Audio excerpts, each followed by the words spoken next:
Welcome, everyone, to Reading the Bible Rebelliously. So glad you're here. My name is Leif Kurwald. I'm the pastoral coordinator at St. Charles Church. Thank you for joining us tonight for an informative and invigorating exploration of the Bible and what it says to us about justice, liberation, redemption. Tonight is the first in a series of 4 gatherings, one each month until April.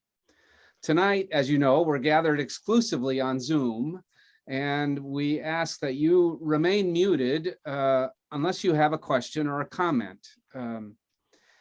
If COVID circumstances improve, which we certainly hope they will, we will gather in person for those who wish for our remaining sessions. But this Zoom option will always be there. Same link on our other dates, as will the video recording once we're through. So tonight's video will be posted to the website sometime tomorrow morning. Each interactive session will be presented and facilitated by Dave Gregory, theology teacher at De La Salle and De La Salle North Catholic High School, I should say. Dave has been teaching theology and scripture for more than 10 years. And I got to tell you, I've had more than one De La Salle student say, Mr. Gregory's my favorite teacher. Although I did have a conversation with a student today who said, my final exam this week, by far the toughest one will be Mr. Gregory's final exam. So, but I have a hunch that Dave will become one of my favorite teachers as well. It amazes me that they said that mine would be their hardest. They just have to write a paper about what they learned over the course of the semester. But freshmen, you know. Yeah, that's right. 9th graders. So here's what I invite us all to think about.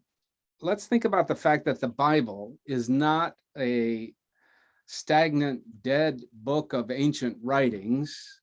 Rather, it is a living library of wisdom and inspired teaching that remains wholly relevant to our lives today.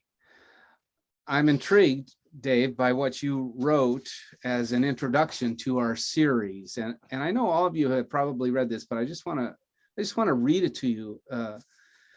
Dave wrote, many have never learned that the Bible was written by a people who were, or whose immediate ancestors were, enslaved and oppressed, and that its story is most fundamentally of a God who lovingly and unrelentingly seeks the liberation of all. I'm most interested in helping my students understand the social, political, economic, religious, and historical contexts in which the Bible was written, and how this emancipatory narrative unfolds throughout its pages. And Dave, you concluded by saying, both personally and professionally, I've discovered that learning these contexts truly unlocks new ways in and through which we understand and engage Scripture. I am just really intrigued by all of that, and I'm really anxious to learn what you have to teach. But before we bring Dave in, I have a short prayer for us to engage in via music. In this little piece of music, and some of you have heard this before because I've used it before, the cantor will sing this verse the first time through, and then I invite all of you to sing along the second time through.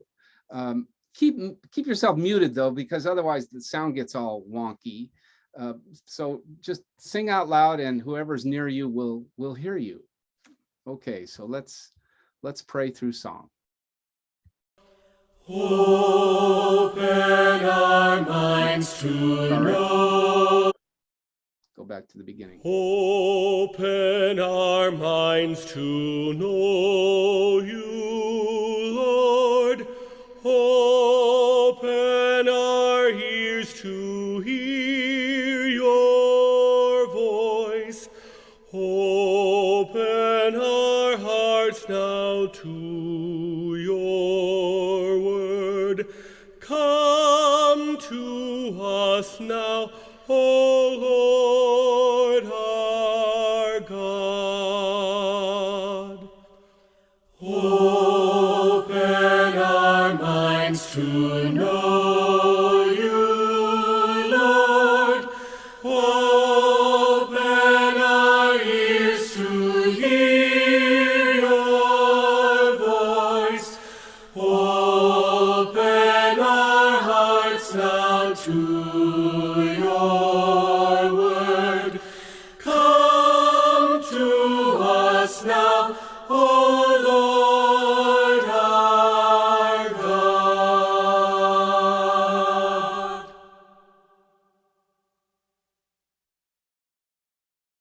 Amen.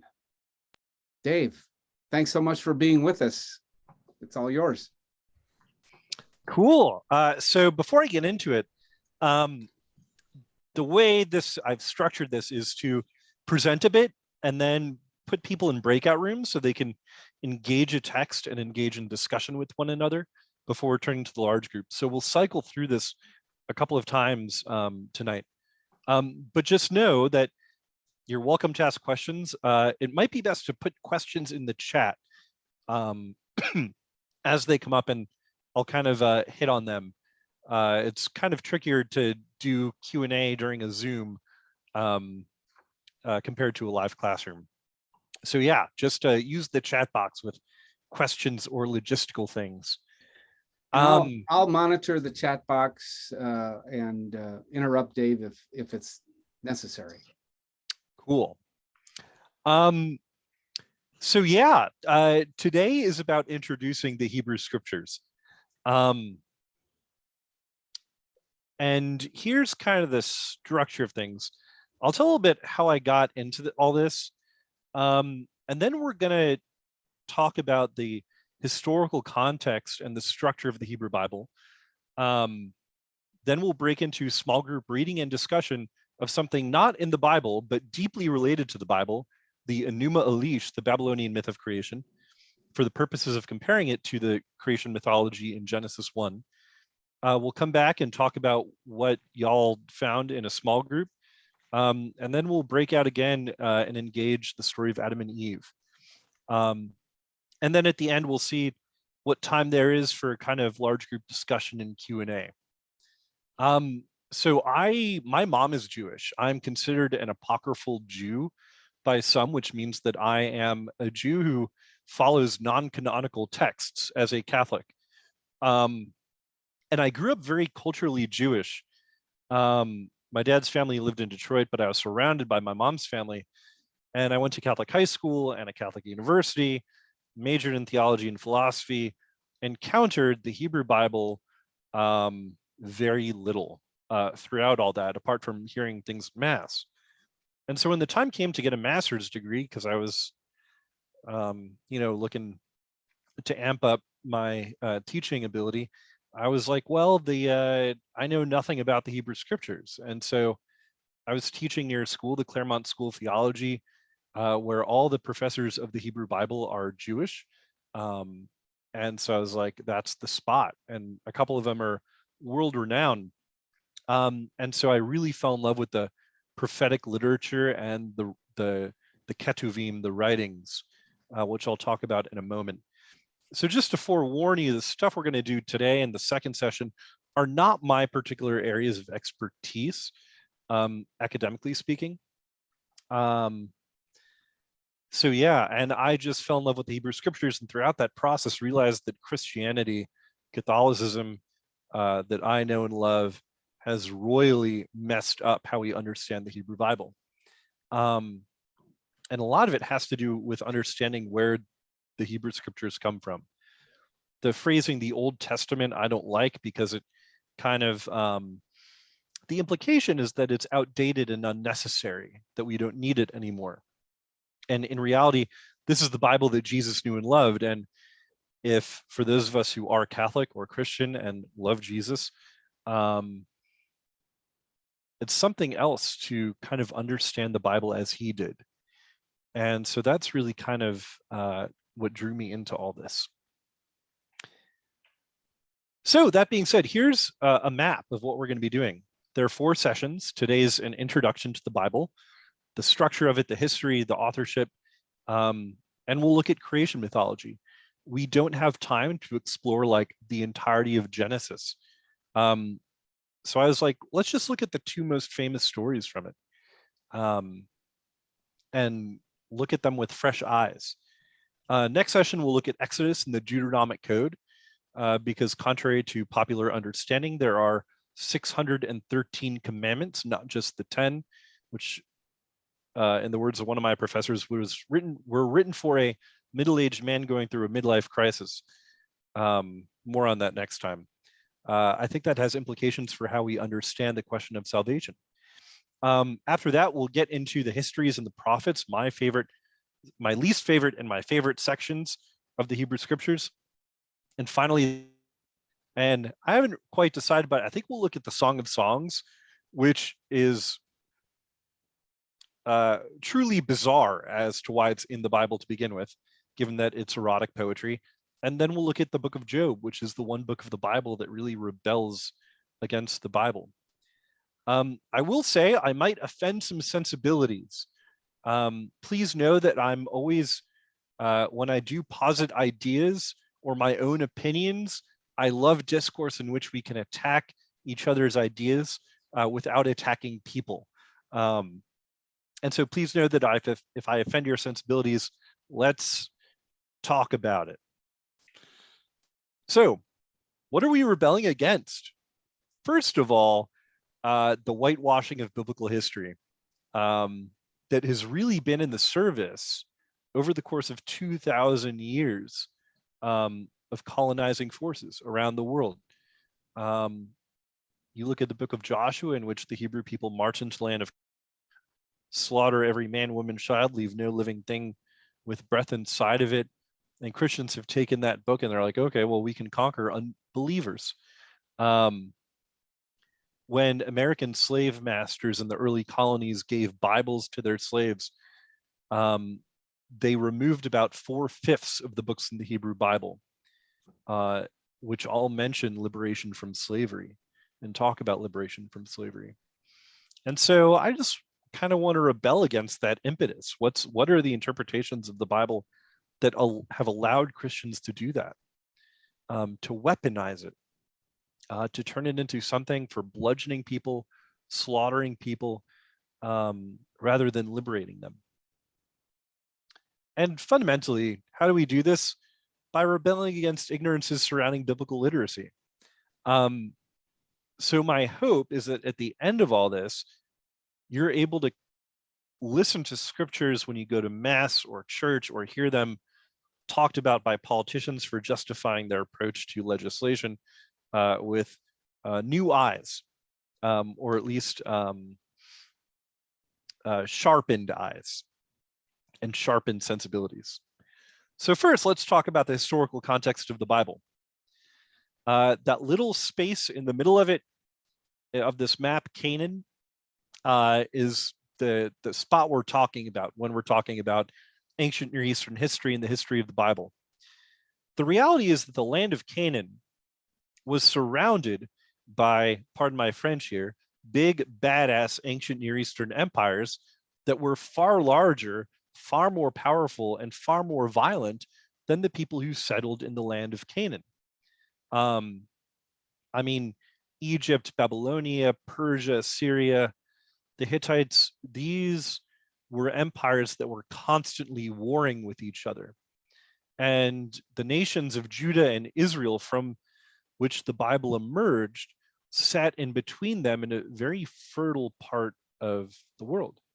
And so when we look at biblical history with a bird's eye view from 30,000 feet, we see that it's really the story of a people that was constantly buffeted around between all these empires. And so I want us to keep this in mind.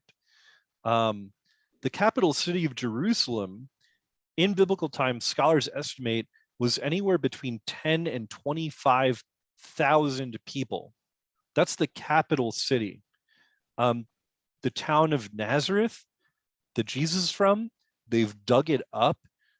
Only about 250, 300 people live there.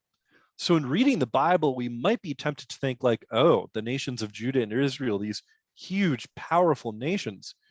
Not so. Really, in the grand scheme of things, quite insignificant when we're talking about the history of the ancient Near East. So here's a brief timeline. We have the primeval histories, the creation mythologies, the sky Abraham. God creates a covenant, an eternal promise of relationship with him and his descendants. Then of Abraham's descendants, who are then enslaved in Egypt, this guy named Moses is called to free them from slavery, and they settle in the land of Canaan. None of this is historically verifiable, except for the fact that we do know that the Judeans were enslaved for a time in Egypt, but there's no evidence of Abraham or Moses. That's not to say they didn't exist, but when we talk about Genesis and Exodus, Deuteronomy, Leviticus, Numbers, a lot of this stuff is kind of historically dubious, and that there are very few extra biblical sources of evidence substantiating their contents. Over time, the Hebrew people established the nations of Judah and Israel, and there's a bit of a backstory here, which we won't get into. They built a temple in Jerusalem. Over about 500 years later, after the first temple is built, the Assyrian and Babylonian empires march in, wipe out Israel and Judah, destroy the temple. The Hebrew people are once again, those who are not killed or scattered in the diaspora are taken as slaves in the Babylonian Empire. This is called the Babylonian Exile. And what I need to drive across is that this is the single most formative event in the history of the Bible's composition. When we look at it as a textual artifact, we need to view it through this lens. Because the Persian Empire then marches in, destroys Babylon about 50 years after the Judeans are taken into slavery in Babylon, and lets them go back home and rebuild their temple. And we'll return to this when we look at the prophets. But we get a sense already, looking at this bird's eye, 30,000 foot view of the timeline of things, that there's a lot of violence in this story, a lot of slavery, a lot of oppression. But the bottom line, ladies and gentlemen, is that it is after the Persian Empire allows the enslaved Judeans to go back home and rebuild their temple. This is when the Bible is written, after the exile. Maria, I'm about to talk about the dates. So the Babylonian exile of 587 BC is the single most important event in the Bible's formation. To get more of a background on, where is it? Oh yeah. So zoomed in map of the land of Canaan before I get into the dates for the historians among you.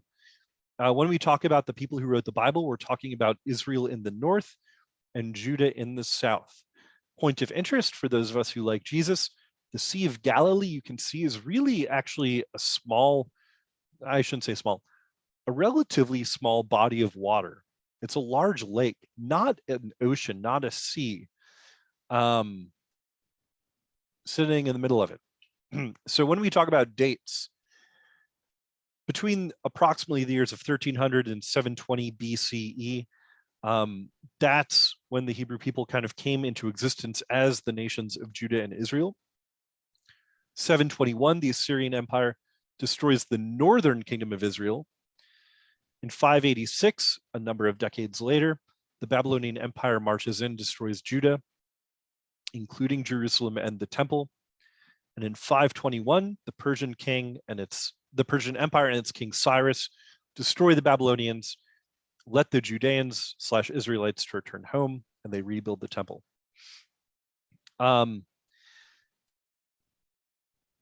I'll kind of use the terms Judeans and Israelites interchangeably. In Christian circles, we don't really hear the term Judean that much. We tend to hear Israelite. but just know that Judeans refers to the people in the south, Israelites to the north. Yep. And so, like I said, the Bible was written after the Babylonian exile. And even though there are certainly stories in the Bible that pre-existed the Babylonian exile through oral tradition, its composition in written form happened after the exile ended. And when you think about it, why was the Bible written? By a group of people who return home and they build their temple. They have no written history of who they are as a people. And so largely we have the Hebrew scriptures because they were an attempt to establish a national, religious, cultural identity after their experience of slavery in Babylon. And once we know this, pretty much everything we read in the Hebrew scriptures becomes what it corrects a lot of misconceptions that we might have held before. When we talk about the structure of the Hebrew Bible, there are three major sections. It is tripartite. And what I need to underscore here is that when Christians publish our editions of the Bible with the Old Testament, quote unquote, we restructure, destroying this original integrity. And so the Torah, the first 5 books of the Hebrew Bible, Genesis, Exodus, Leviticus, Numbers, and Deuteronomy, are about the establishing of the covenant. We often translate Torah as law. This is pretty inaccurate. It's a lot better to think of Torah meaning instruction or guidance, because the rendering of the translation Torah into law kind of turns Judaism into this super rigid, legalistic thing, which it's not. And of course, in any religious tradition, there are people who can turn it as such. Barbara, give me a second, I'll get back to you. So after the Torah, we have the prophets. And so we think of the prophets being Isaiah, Ezekiel, Jeremiah. In the Hebrew Bible, the prophets include the historical books as well. Kings, Chronicles, Judges, Joshua, not in that order. And what we think of as the major and minor prophets. Finally, we have the writings. And so the prophets are about the breaking of the covenant, or the damaging, the rupturing of the relationship between God and the people, largely because the kings totally mess up what they were supposed to do. The writings are a collection, a diverse collection of literatures that are kind of about reestablishing and living out the covenant in a variety of ways. So when I say Bible, do I mean all the books, Catholic and King James, or just the Torah? So when I refer to the Hebrew Bible, in my mind, I'm talking about the Bible as you would find in a contemporary synagogue or temple. I'm not thinking of the Apocrypha. I'm thinking of the Hebrew Bible as Jewish folks publish it, read it, pray with it. Dave, what do you mean by Apocrypha? So by Apocrypha, I'm referring to the books that Catholics include that Protestants don't. Because there are some books written before the New Testament came around, largely in Greek.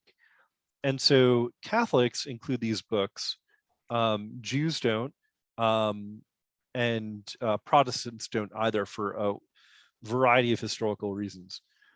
So yeah, when we talk about the King James Bible, we're talking about a translation of the Bible that was rendered about 500 years ago, 400 years ago. It's a beautiful work of literature and scholarship. It is not accurate though. For biblical scholarship, the preferred translation is the New Revised Standard Version. There are so many translations out there. Catholics, we use a pretty good one, the New American Bible, or the New American Standard Bible, Catholic edition. But the NRSV is really kind of the translation of choice. Yeah. So here's the structure of the Bible. You have the Torah, the first 5 books. You've got the histories, also called the former prophets. You've got the prophets, the major and minor prophets. And then we've got the writings. And I want to note that in Christian editions of the Bible, we move the prophets to the end. Why? Because we have mistakenly viewed the prophetic writings as foretelling the coming of Jesus, which they do not in any way, shape, or form. But we'll talk about that in 2 more sessions. It's okay to interpret them as doing such, but in reality, they don't. But we'll get into that in a couple months. So here's what I need us to recognize, that the entire Bible, both Old and New Testaments, were not written by white people. Right? When we think of white Jesus, blonde hair, blue-eyed, not the case. Like the folks who wrote the Bible were like Middle Eastern brown people. Throughout their history, they were enslaved and oppressed. And what we're really exploring today and throughout this series is that the Bible is a literature of rebellion, rebelling against death-dealing forces in culture and society, rebelling against other understandings of the divine that are unhealthy or wicked, even one might say. But largely, like in our whitewashing of the Hebrew Bible, we've forgotten this. And so a lot of what hopefully we're going to be doing over the next few months is kind of seeing how the Bible is a force of liberation and how it rebels against other conceptions of God. So the first story of Genesis, I'm assuming familiarity. I want to point out a couple things. We're not going to read it because I think we're all familiar with it. I included it in the Google Doc I'm going to send out in a moment. But throughout the story of creation, it might seem random to us, but there's this lovely internal structure. So on the first day, God separates light from darkness. Then God separates the waters above from the waters below. Why did they say the waters above? Well, you look at the sky, it's blue, and water sometimes falls out of it. So hence the waters above and the waters below. On the third day, God creates dry land, vegetation. And then the fourth day goes back to what happened in the first day. So on the fourth day, God orders the light that God had created in that first day to mark the passing of time. On the fifth day, God puts creatures in the waters above and the waters below, fishes and birds. On the sixth day, God creates humanity with that line, "Let us make man in our image, after our likeness." A little note, why does God say our? Because there are 2 words in Hebrew that are used for God. There's Elohim. The Hebrew word El means God. Elohim is the pluralization of the singular. Elohim literally means gods. It's a really old word. And so the preservation of Elohim in the Hebrew Bible harkens back to those etymological roots. So whenever you see God in the Bible, in the Hebrew scriptures, that's a translation of Elohim. And the other word is Yahweh, with the tetragrammaton, Yod He Vav He, which is the 4-letter name of God. We'll talk about that next time. But whenever you see Lord in the Hebrew Bible, that is a translation of Yahweh. Finally, on the 7th day, you have the day of rest. And there's a temptation to look at the Sabbath as separate from creation. But we'll talk about that in a moment. What's clear, though, in this is that humanity is different from everything else God creates. Theologians have referred to humanity in this as the peak and pinnacle of creation. And so one could extrapolate a little bit that we differ from all other animals in 3 kind of primary ways. One, our freedom, our capacity to fundamentally choose. our intellect, our capacity to understand, and love, our capacity for friendship. If I locked my dog in my trunk for 3 hours and opened my trunk, my dog would leap out ecstatic to see me. If I locked my wife in my trunk for 3 hours and opened it, she would not be thrilled. I love animals, but animals operate out of biological instinct. We create art, animals don't, right? The list could go on. But just keep this in mind. These 3 ways that we differ from God.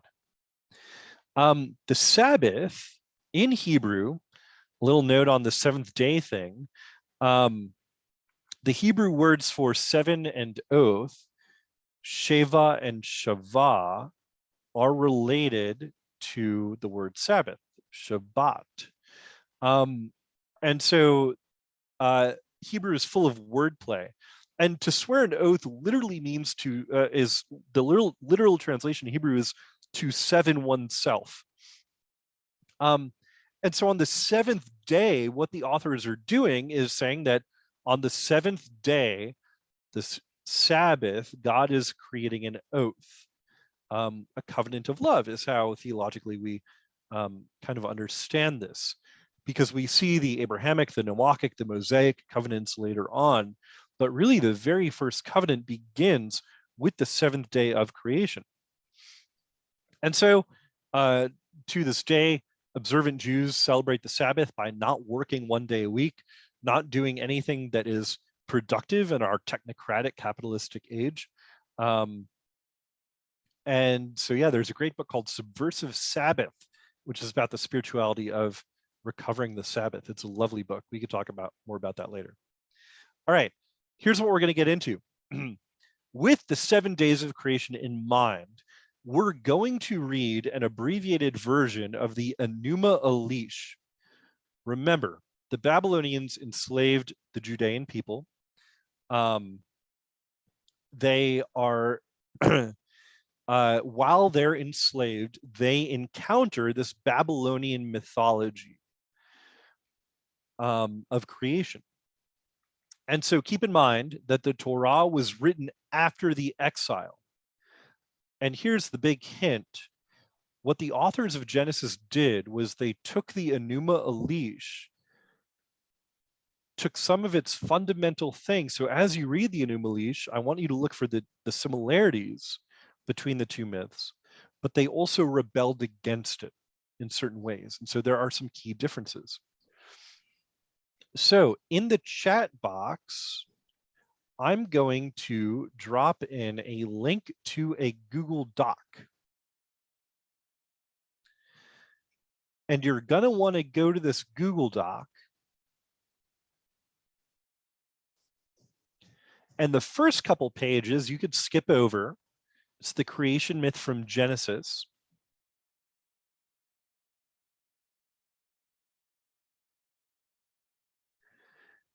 And on the 3rd page, you have the Enuma Elish, the Babylonian creation myth. And this abbreviated version is only a 1.5 pages long. And there are some questions for discussion at the end. So,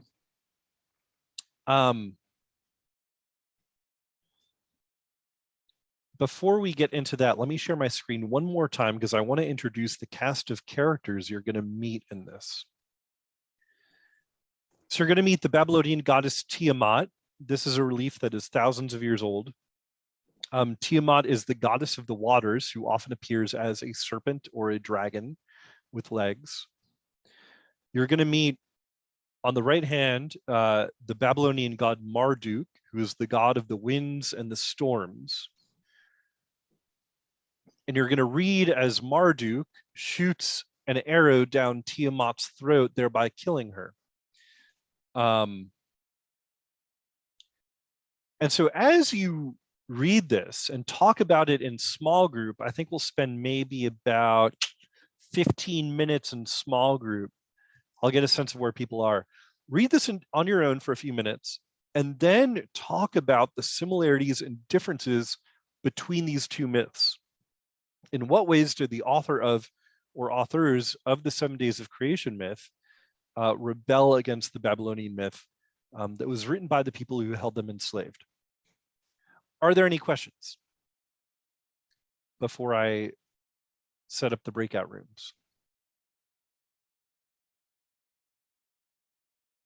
So Dave, just to be clear, we're sort of comparing and contrasting the story of creation from Genesis and the mythical story that is in your Google Doc. Exactly. And the Genesis myth is in the Google Doc also. I removed all the verse numbers because I want us to read this as a story, as narrative. And there are discussion questions at the end of the Enuma Elish to help guide your conversation. Okay. Could you show us the link again? Yes, it is in the chat. I'll put it in again. So at the bottom of your Zoom screen, you want to hit chat and click on the link in that document. Okay. Thanks. All right, I'm going to create, let's do 6 breakout rooms, so about 4 people per room. And I'll bop in and out. So we'll do 15 minutes. So 7:55 is the end time.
So Dave, I'm still seeing about 8 of us not I'm lost.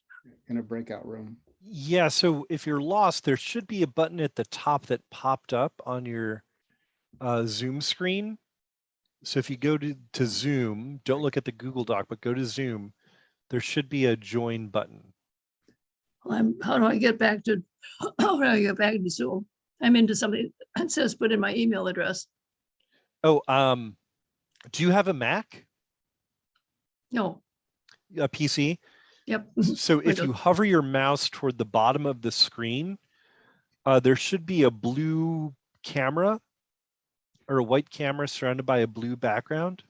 Oh, okay, let's see. Yes. Now So what click do I on do? that. Okay. I got Dave Gregory is inviting you to join room 3. There you go. They say join. Yep. Okay.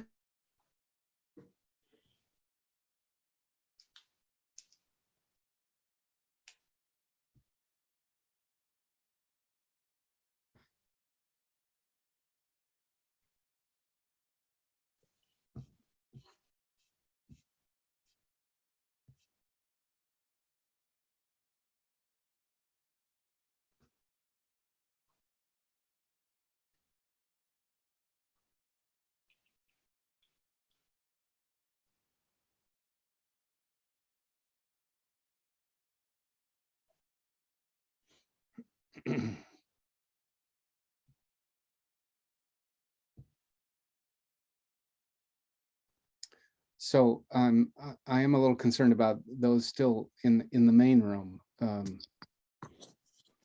Ricardo and Margaret and Norma and Verna, Egbert, Barbara. You guys don't see an indication or an invitation to join a small group, a breakout group? Well,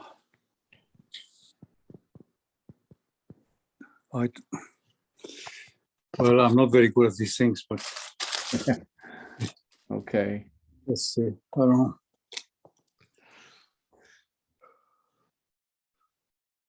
Well, actually, Let's see. don't don't worry about it. We can have a conversation right here for Yeah. the remnant. Yeah, that's a good idea. Uh, Do you all have the Google Doc open? No, I don't have it. Okay, give me 1 second.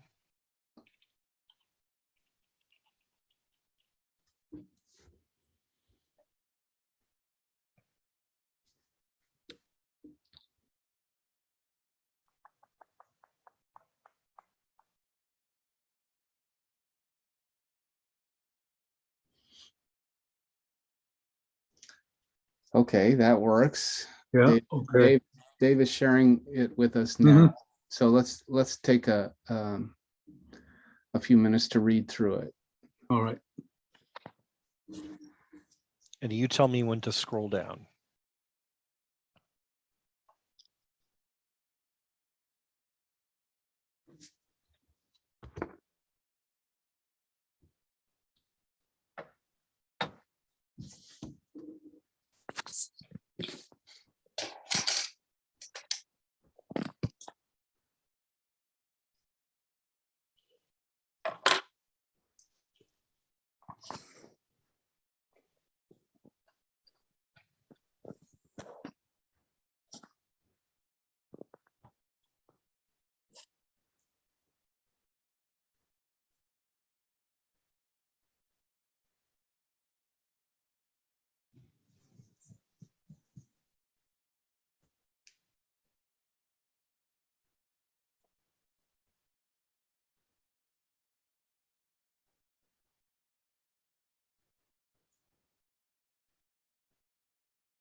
Well, okay.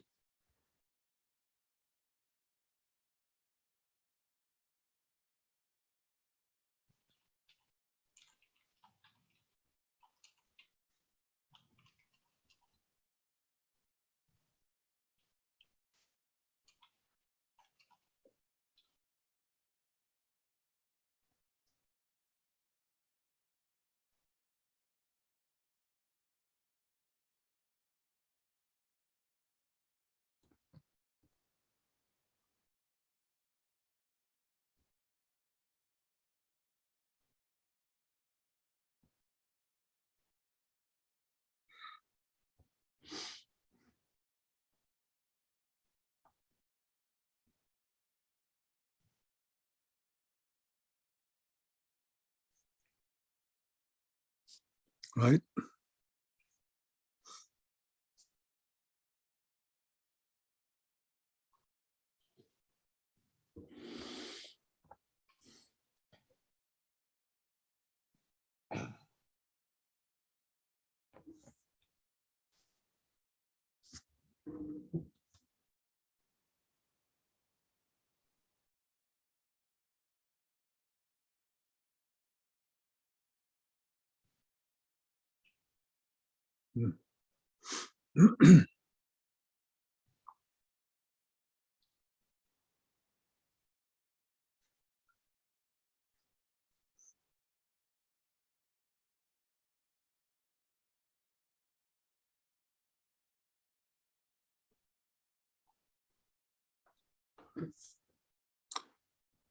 All right. What are you thinking, Ricardo? Well, no, Or- I am thinking it's interesting. I was wondering whether the question of the Trinity in Christianity has something to do. This is just one of the things I'm thinking about. Has something to do with the fact that the name of God was plural in certain situations, and Jesus himself referred to the Father so much, and then he makes mention of the Spirit. But another thing that I was thinking about is that this particular account of creation, the one we just read, appears to be so much more human in a way. The interaction, it's unbelievable, really. So that's it. I haven't been able to really formulate anything, but I am wondering about those issues. Yeah. Uh-huh. Yeah, that's an interesting thought.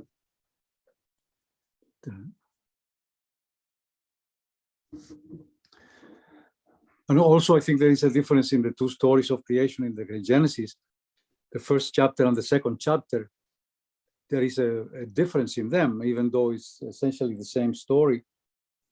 But the second one seems to be much more human in nature, much more accessible to the listener. And so you would equate this, you see some connections between this story and the second story of creation in Genesis. In Genesis, yeah. Yeah. Okay. Yeah, that makes sense to me.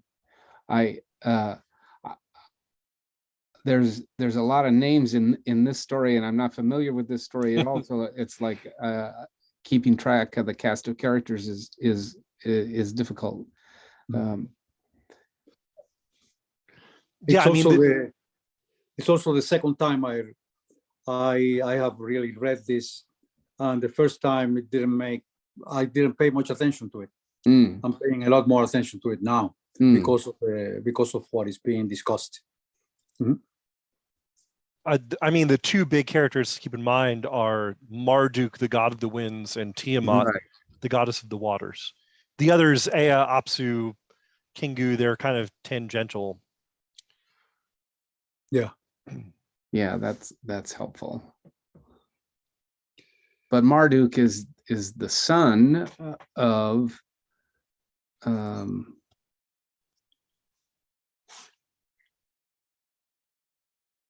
who? I can't remember.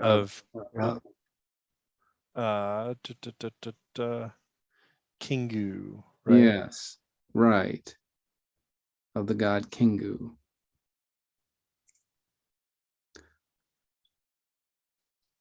So I think of the Jesus story as a parallel there, even though we're supposed to be comparing to the creation story.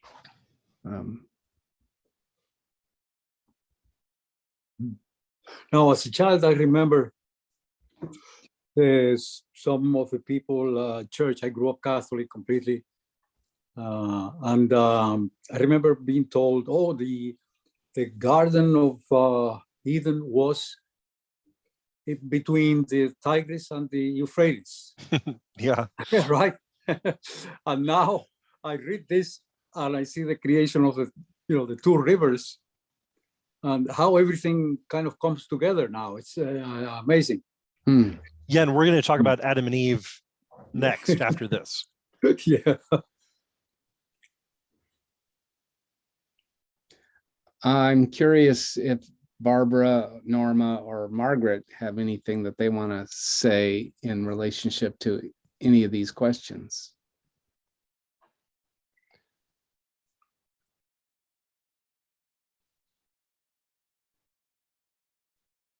Margaret, you're unmuted, or you're muted, sorry.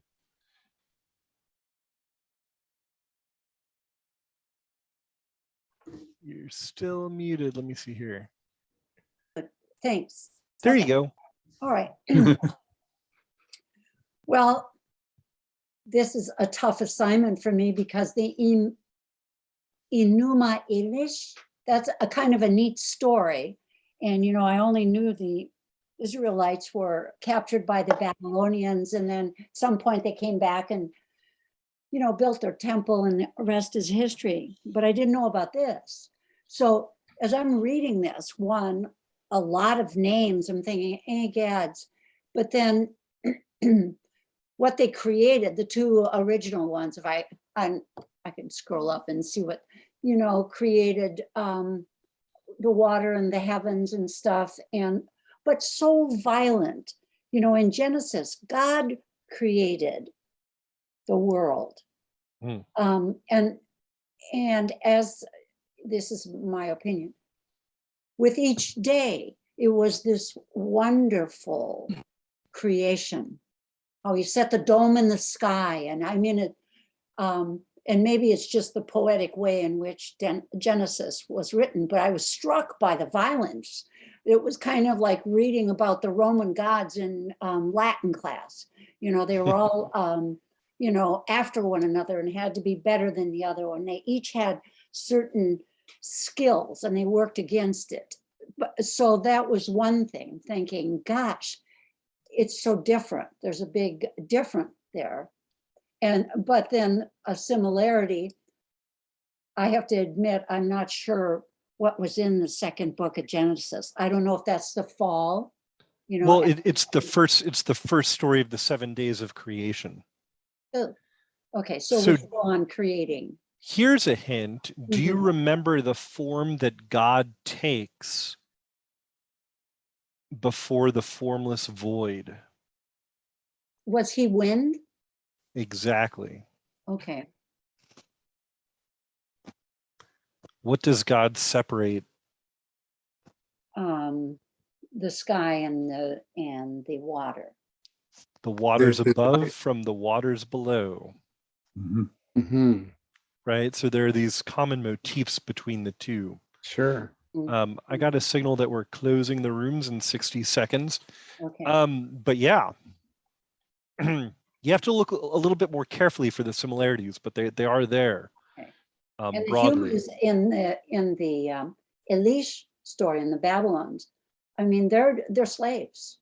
The humans had to do all the work. So I figured, well, they, you know, they were the people, the captors, and so they got stuck doing all the work. But I don't know. I wanted to ask you to say something else when you get a chance about the interesting idea that the seventh day was part of creation also. Yes. I think that I heard you say something like that, and the first time in my life that I considered that. Yeah, if I forget, remind me. Mhm. All right. And we should be going, people should be coming back. Do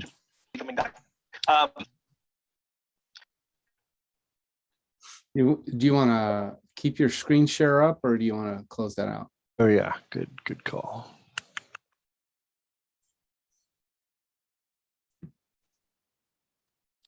Hello again. Is everybody back? I hope so. Yes, it looks like it. All right. So the Sabbath is part of creation. It's not separate from, it's an integral part of creation. There's a wonderful book by Rabbi scholar Abraham Heschel called The Sabbath, if you have any interest in exploring this further. But if you think about it, Babylon destroys Jerusalem and the temple. Their central place of worship gone, obliterated. They're taken as slaves in Babylonia. They have no temple, they have no place to pray. How do they establish a connection with God if they don't have a temple?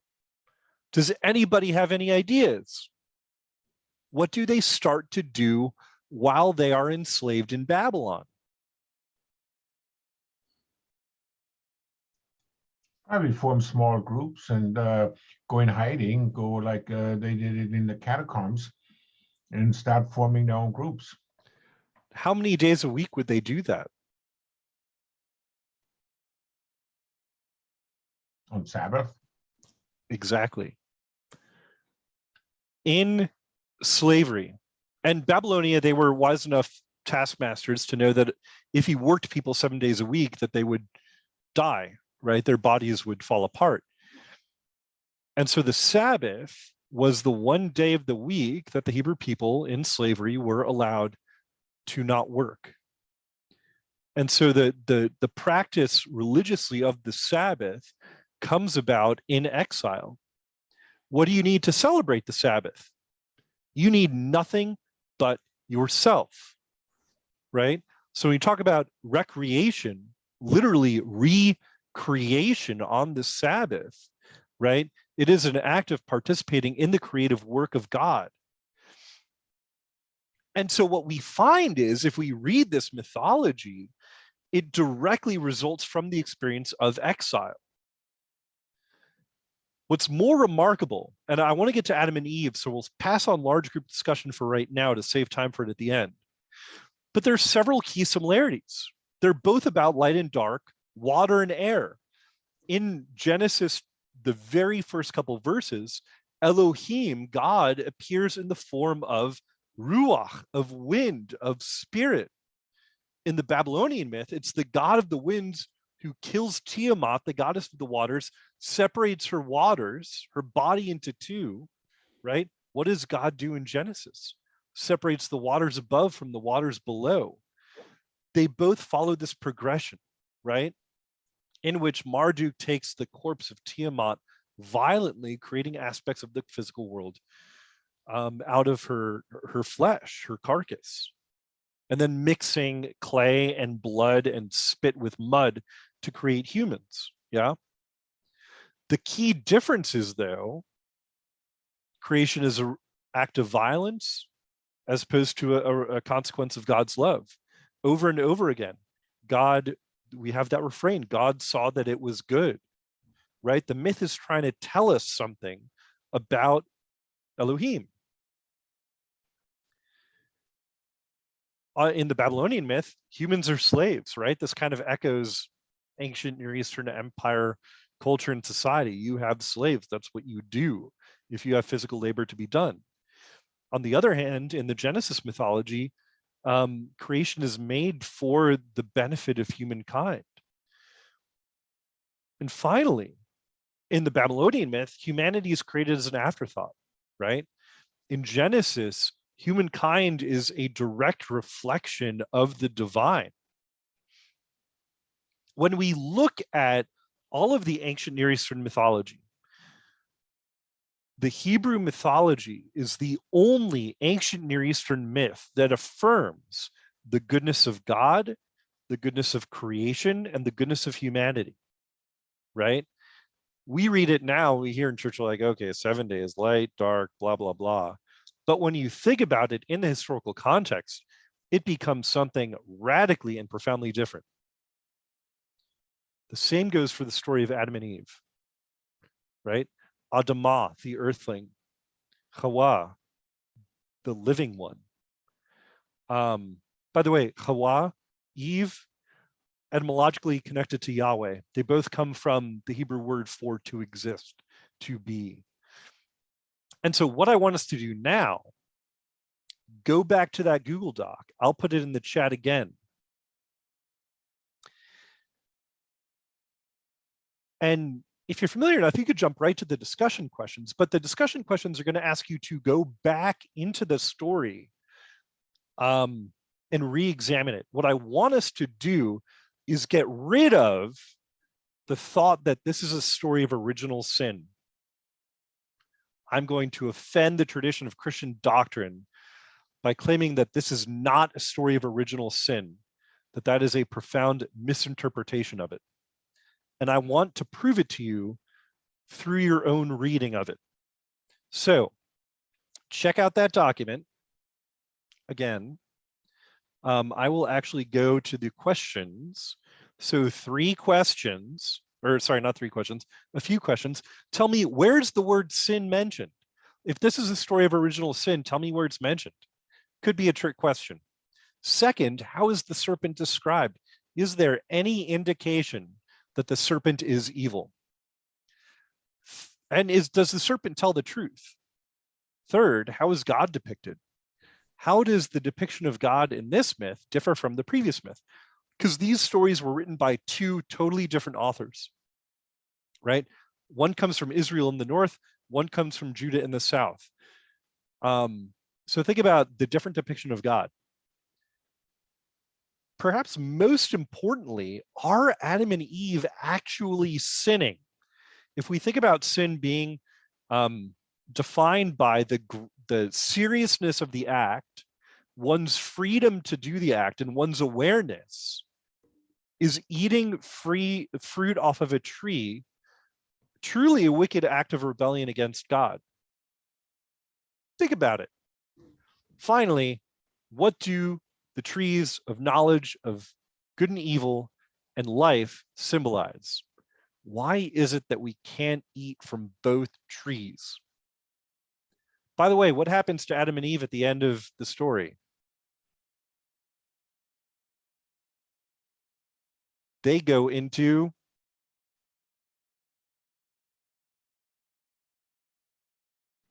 exile.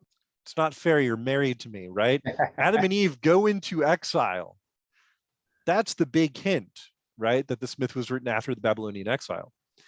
So I'm going to open breakout rooms again, hit up those rooms, open that Google Doc, and talk about it. We'll come back at, we're running out of time, 8:15. Let's do 8:15.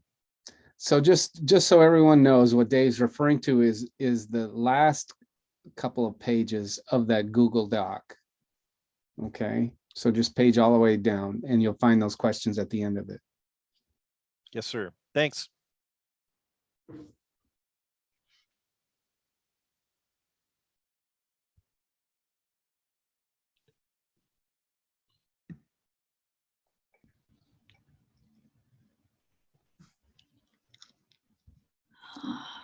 So yes, I find this fascinating. In that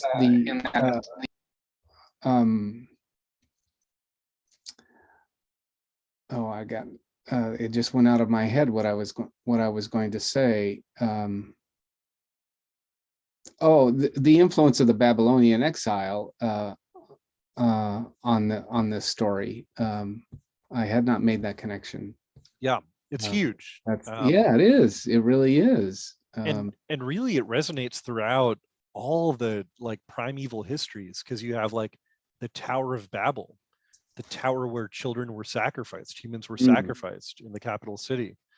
The story of the binding of Isaac is not a story about God testing Abraham's faith. It's rebelling against the surrounding culture's tendency to sacrifice humans in religious ceremonies. And the Hebrew people were the one people that did not perform Hebrew sacrifice.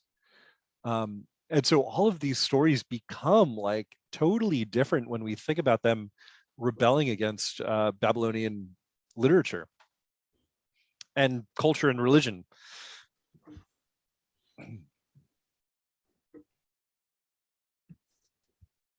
Dave, if you feel like you want to check in on the other groups, that's perfectly fine. And I'll stick here with Norma, Barbara, and Verna. Sure. Because they don't seem to be going anywhere. I want to say too, to those of you in my group here, that I have always personally struggled with the notion of original sin. So I feel some comfort in learning from Dave that just might be a real misinterpretation, at least connected to this story. But I'm wondering how that strikes any of you.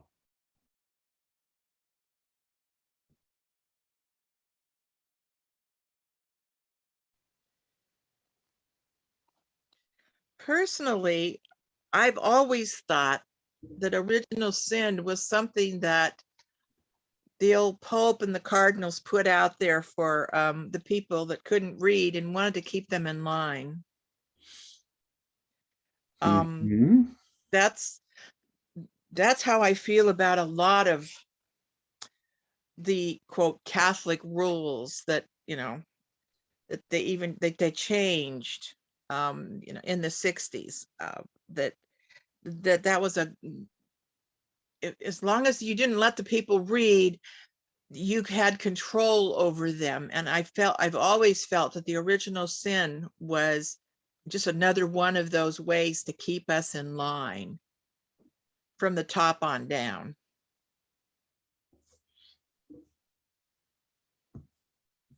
So Yeah, interesting. Yeah.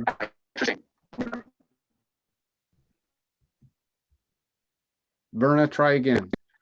Yeah, I sort of agree with that. I just don't think I've even believed in original sin since college days. Hmm. I just decided that, oh, that's a bunch of hooey. Sorry. No need to apologize. I think what Dave is trying to point out here is that the story of creation is a story of love and compassion and covenant. And so, yeah, where does original sin originate? And because it's hard to see it here.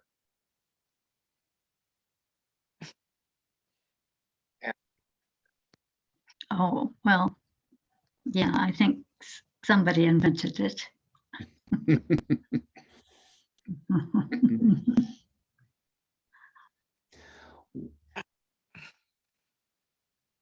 What do you think about that last question?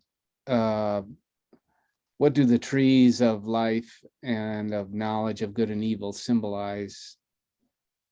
Why can humans have,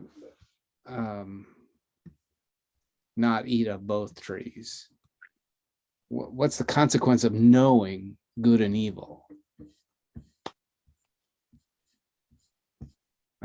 I find those really good questions for me tonight, and I don't have the answer, you know? I have a lot more to think about, but again, I think it comes to me that of course, I was going to say, of course, this was written before, the Pope got a hold of it, but and the cardinals, but I think it's just another way to keep people in control. In other words, you don't need to be able to read because Aaron or whoever is going to tell you what we want you to know. We're going to tell you, all of the leaders are going to tell you what you need to know. Just a way of keeping the people down, even after they had got out of exile. That's my take on it. Mm-hmm. So what does that mean for you, Barbara, in terms of your own faith and your own affiliation with church and all of that? Does it make you? Well, something that Father Jerry said in his sermon on Sunday kind of hit me over the head. I'm gonna see if I can remember how he said it.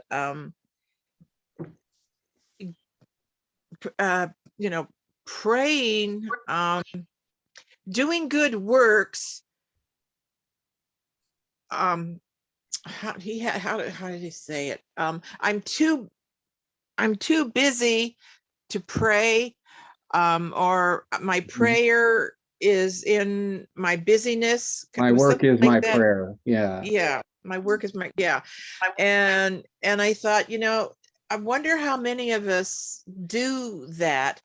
And sure, for decades, my mother was I always go back to my mother, but my mother was the only one that I ever knew, the only Catholic that ever read the Bible. Catholics weren't supposed to read the Bibles. They were supposed to just listen to it, on Sunday, and that's what they tell us. The priest said this, and that's what we need to do.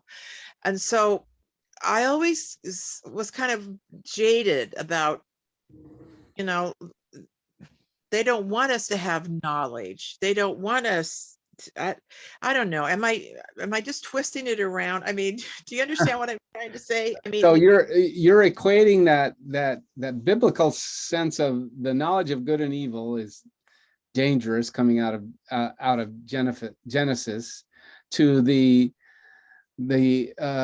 warning that Catholic families got in their Catholic Bible before Vatican II anyway, that we caution you against actually reading this Bible because you'll probably interpret it wrong. Exactly. So yeah, so don't read it because, you know, yeah, you might have some thoughts of your own. Yeah, right, right, exactly. Yeah, so anyway, that's, yeah, so I've thought about that a long time that way. So like Verna said, you know, although this started in high school for me, but you know, as far as going to church, I like learning new things, and this like Fernando said, not Fernando, about, you know, I never thought about the day of rest being part of, quote, creation. I thought it was like, well, creation is over, and now, you know, you need to talk and have some relationship with God, you know, on Sunday, which is, again, don't read anything, just listen to what, you know, the elders are telling, kind of. So that, you know, there's a lot of good things I need to think about. Right, right, me too. Yeah, I that's new learning for me too, the notion that Sabbath really is the reflection of the very first covenantal relationship between God and God's people. Yeah, that's an eye opener. That is, yeah, for me too. Yeah, definitely.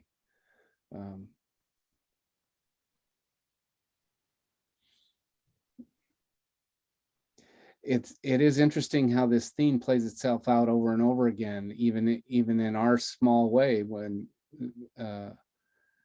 the archdiocese made it very clear who's allowed to preach and interpret the word to the community, who isn't. Yep. See, it's still in 2022. It's still the same. Yeah. Some days I hope Sample finds out about what I teach and that I would get fired. I'm getting tired of teaching. Let's not talk about Sample. I was gonna say, Dave, watch out. This is being recorded. Say Oh, that. I know. Unemployment doesn't pay as much. It's true. Rats.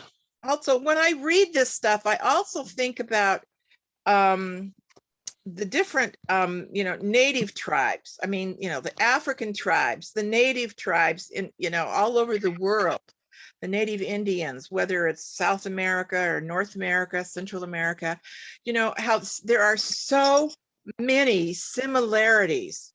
And it's like, if they never talk to each other, how and where did these similarities come from in all of their myth stories or all of their creation stories?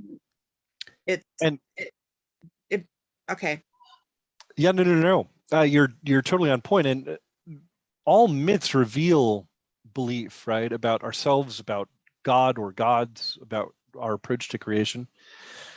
I'm going to run through this because I want to open the floor to discussion. I mean, the most common understanding of Adam and Eve is this, and I formulated this sentence over a number of years. Two overgrown naked baby people are tricked by a talking doomsock into eating a forbidden nom nom from a piece of vegetation, and then an angry God makes humans suffer as a consequence forever and ever. Right? Because Adam and Eve ate a piece of fruit off of a tree, 2-year-old children die of cancer. Right? There are massive catastrophes that this one thing throws off the entire balance of creation because it is a punishment. Does this make sense? And there is no mercy and compassion in this God. Exactly. You know, you're doomed forever. That's like, what? Yep. I'll mute now. No, that's great. And so what I want to suggest is that maybe we're not meant to read this story literally, that it might have other things to tell us.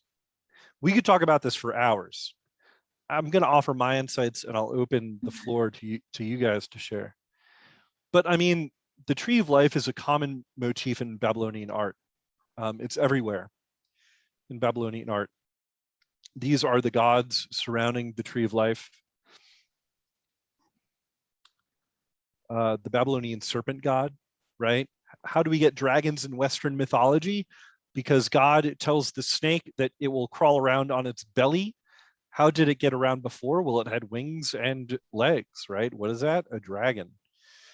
But the serpent god was in Babylonian mythology. You have the myth of the androgyne in Greco-Roman culture, in Babylonian culture, in Assyrian culture, right? That there two people were originally one being with 8 limbs and 2 heads, and they were split into 2. And what do the 2 trees symbolize? Why can't we have both, right? God tells them, surely you will die in that day. My own musing is that true? Because they don't, right? We have here a very anthropomorphic image of God, right? Adam hears the footsteps of God through the garden. This might not be a myth of the omnipotent, omniscient, totally benevolent God that, you know, Christianity has in the Trinity. This is a very old myth, right? So things we have to know. Nowhere in this myth is the serpent described as a serpent or a demon. It is described as arum, which means crafty or wise. If I remember correctly, King Solomon is described as arum in stories about him, right? The serpent is a figure in ancient Near Eastern mythology of wisdom, of chaos, but not evil necessarily. The Hebrew word for sin, chata, is never mentioned here. The first place chata is mentioned is in the story of Cain and Abel. I tend to think of that as being the story of original sin. In ancient Near Eastern mythology, right? Serpents, agents of chaos, wisdom, life, even. The curses, and I put curses in quotes, are threefold. 3 orders of relationships, right? First of all, there's man and woman. Because we've eaten of the tree of knowledge of good and evil, he shall rule over you. You shall step on the serpent's head and he shall bite at your heel. You will labor in the fields and sweat. You want to know what good and evil are? Here, right? The myth is explaining misogyny and sexism. And it's 2,500 years old. That's what myths do, right? They kind of give reasons for our existences. They try to explain truths of our realities, right? Why have we never liked snakes? This is not a story about original sin.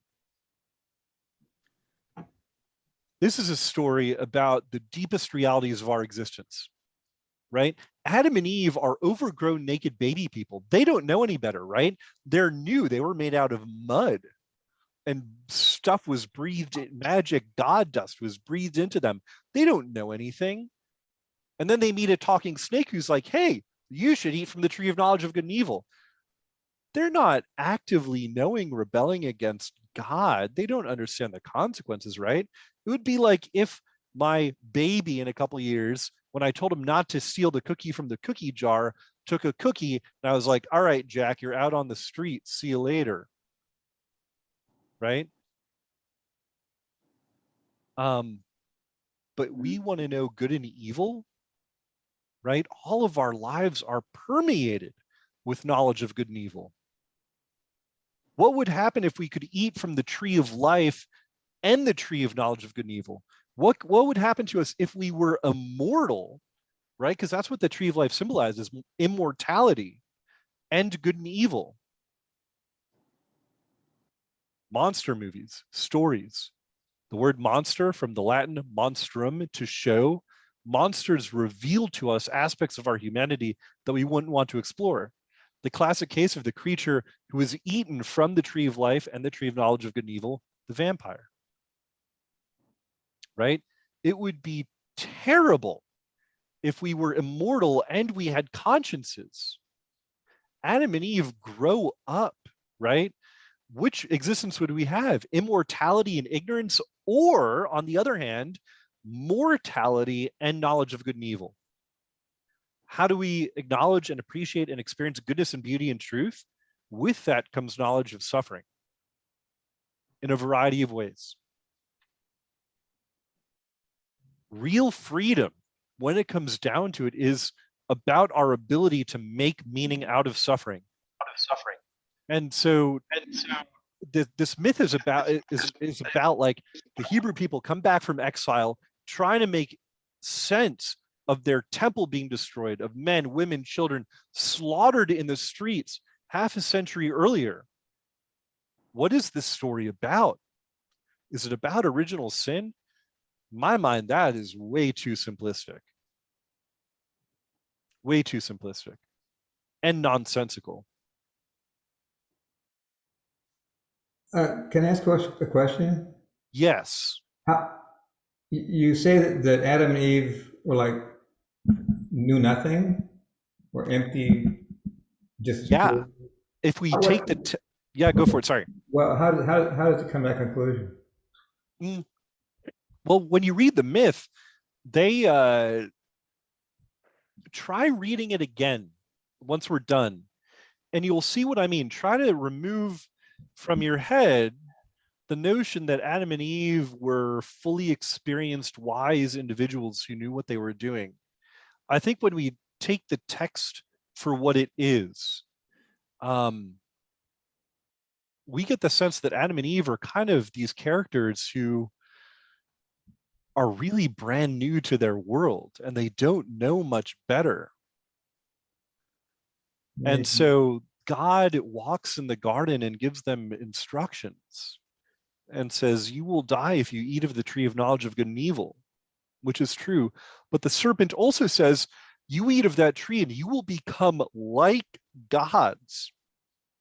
Suppose, what if to take the other idea that Adam and Eve actually were like God and knew everything, so that the only thing the devil could do, I may have heard this somewhere, the only thing the devil could do was make Adam and Eve doubt they knew everything. Therefore, they doubted God. And that Where in the story does it say the serpent is the devil?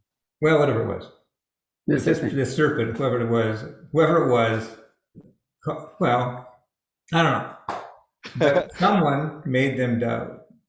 Yeah, and it's a really good question. And I'll say this, because we're running out of time, that whenever we ask these questions, we have to ask ourselves, like, am I imposing my own interpretation, my own preconceptions on the text? Or am I letting the text speak for itself? I love theology. I love theological interpretations. But as a biblical scholar, I shouldn't call myself a biblical scholar, as a Bible dork, like, I want to let the text speak for itself, right? Even though I love Jesus, even though I believe in Jesus, even though I carry with me in all things the Catholic tradition, I want to respect the Hebrew scripture to let it speak for itself, that I'm not putting Jesus on it. And so the creation myths of Genesis, written by two different authors in two different places, deeply informed by the experience of the exile, right? I mean, these were probably, the story of Adam and Eve circulated before the exile, but comes into its written form after it. One myth rebels against Babylonian mythology, affirming the goodness of God, creation, humanity. The other myth grapples with the experience of the exile. And I think, and one can read it as a story of original sin, but I think we also have to read it as a story of original suffering too. I'm sorry, I thought we'd have more time for questions and answers. I'm happy to hang out past 8:30. But I want to hear So what you all Dave, have to say. what is original sin now? Beats me, man. I mean, so Can I the say word, so? yeah, somebody go for it. Yeah, well, just an observation. I think that in Christianity, the question of original sin was not really formulated until Augustine. I think before that, baptism was more like a reception into the faith. So I may be wrong with that, Mr. Gregory. I think you know a lot more about that. But it led me to ask myself, well, what is salvation then? What is salvation? Because if salvation is liberating humanity from the suffering and from all the catastrophe, then Jesus should have accepted the temptations. Essentially, the tempter, the adversary, was not really lying, was presenting certain options that probably were going to be true. Jesus never said to the tempter, "You are lying." So then what is salvation? You know? And I think if we think about salvation, not in terms of going to heaven, but in terms of healing, right? Salving of relationship of the world, it's a lot more accurate. When you read about heaven in the Hebrew Bible, it's not a place out there. It's always the creation of a new heavens and a new earth, right? In the biblical understanding in Hebrew scriptures, this world will be recreated. It's not about going somewhere else. It's about healing, salving the relationships that are here. But they need to expand it quite a ways. Yeah, we have a ways to go. I don't think the end times are here yet. Right. Otherwise, we'd be a lot closer to like fixing relationships between men and women, fixing our relationship with the earth, right? So that's I guess that was the question that was going to follow up. So you're saying that heaven is rescuing or saving the world that we live in? Yes. To be honest, the notion of heaven being that world that we go to comes from the Greek philosopher Plato, as interpreted by Augustine. Go back to Augustus again. This is the Platonic divide. I love Augustine. He is amazing, but he did some terrible things for our theological tradition. Yes, yes, indeed. I also think it's a myth that has been fed, that was fed to the slaves, right? Like when the slaves were giving religion and says, you know, like if I'm miserable now, but I listen to God and I don't kill my masters, I don't rebel, I will go to another place and be happy. And it was used, like you said, it was weaponized. So I think this notion of heaven being, of us going to a different place, right, where we won't feel hunger, we won't, you know, we'll be super happy. It's, yeah, it's kind of like controlling.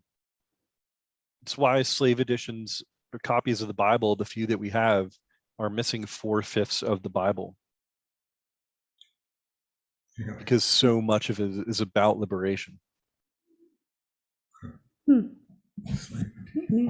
Hey, folks, I'm going to break in and just simply say that we have arrived at the end of our time. So I'm going to close out the recording and I invite you to visit with each other or with Dave as long as you wish.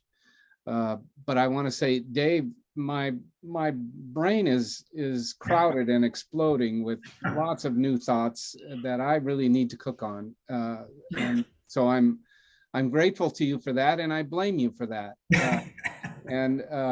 But I'm definitely looking forward to our next session, which for the rest of you, you should know is in about a month on February 22nd. So thank you very much. Thank you, Dave. Thanks for joining. Thank you. Interesting.